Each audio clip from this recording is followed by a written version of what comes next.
નમસ્કાર દર્શક મિત્રો, આપ નિહાળી રહ્યા છો N24 ગુજરાતી। તો નજર કરીશું આજના મહત્વના સમાચાર પર। ભરૂચ તાલુકામાં રેલવે તંત્રની ઘોર બેદરકારી બહાર આવી। ભરૂચ તાલુકાના દાદરા અને કેલોટ ગામ વચ્ચેનો ખેડૂતો માટેનો મુખ્ય માર્ગ આજે મોતના દરવાજા સમાન બની ગયો છે। આ માર્ગ પર આવેલ રેલવે ફાટક પર છેલ્લા 10 દિવસથી ફાટકમેન ગેરહાજર છે, છતાં તંત્ર ઘોર નિદ્રામાં છે। અહીં સતત ટ્રેનો ધસી રહી છે, પરંતુ ફાટક બંધ ચાલુ કરવાની કોઈ વ્યવસ્થા જ નથી। પરિણામે ખેડૂત મિત્રો પોતાના જીવના જોખમે ફાટક પાર કરવા મજબૂર બન્યા છે। રોજબરોજ અહીં દુર્ઘટનાનો ભય મંડરાઈ રહ્યો છે, છતાં જવાબદાર તંત્રને જાણે કોઈ ફરક જ પડતો નથી। પ્રશ્ન એ છે કે શું રેલવે તંત્ર કોઈ મોટી જાનહાનિની રાહ જોઈ રહ્યું છે? શું કોઈ નિર્દોષનો જીવ જશે ત્યાર પછી જ તંત્ર જાગશે?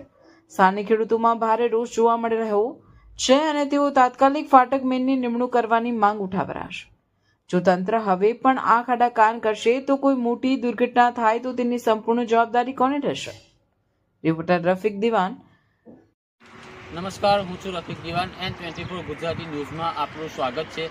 વાત કરીએ તો ભરૂચ તાલુકાના દયાદરા અને કેલોટ ગામની વચ્ચે જે ખેતરમાં જવા માટેનો મુખ્ય માર્ગ આવેલો છે, ત્યાં એક ફાટક આવેલી છે જ્યાં માલગાડીઓ ચાલી રહી છે અને ત્યાં આગળ એક ફાટક આવેલી છે અને ફાટક પર અભી હાલ તમે વિડીયોમાં જોઈ શકો છો કે અહીંયાથી એક ટ્રેન પસાર થઈ છે અને ફાટક મેનને કેબિનમાં પણ તારું મારેલું છે અને ફાટક મેન પણ અંદર છે નહીં અને આ અહીંયાથી વારંવાર ટ્રેનોનો અવર જવર થઈ રહ્યો છે અને ખેડૂત મિત્રોના પણ અહીંયાથી મુખ્ય માર્ગ એના પોતાના ખેતરોમાં જવાનો છે કે ત્યાં આગળ આજે ટ્રેનો જાય છે અને ફાટક બંધ કરવા અને ખોલવા માટે કોઈ આગળ ફાટકમેન નથી અને ત્યાં તંત્રની ક્યાં ને ક્યાં બેદરકારી જોવા મળી છે।